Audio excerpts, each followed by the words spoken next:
He had the GI Bill, and so kind of how he told me one time is he sort of threw a dart at a dartboard of respectable careers, and it landed on dentistry.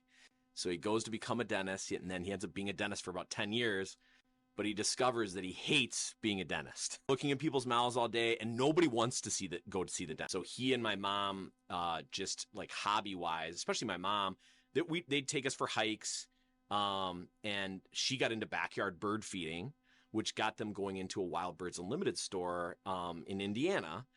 And through that, my dad didn't know it at the time, but it turned out to be the kind of consummate entrepreneur.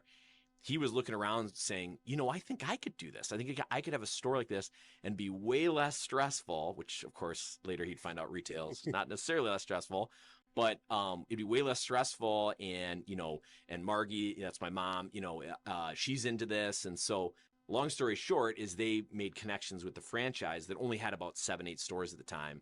They told him Wisconsin was the best destination.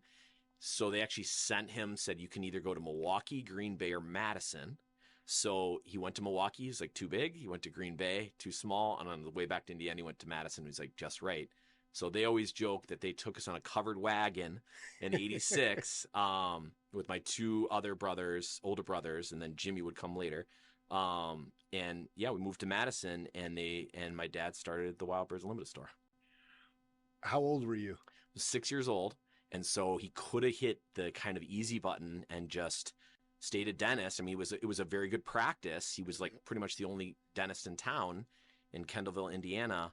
But yeah, he decided to take the leap of, starting the Wild Birds Limited, a whole new career with, a stay-at-home wife and 3 boys.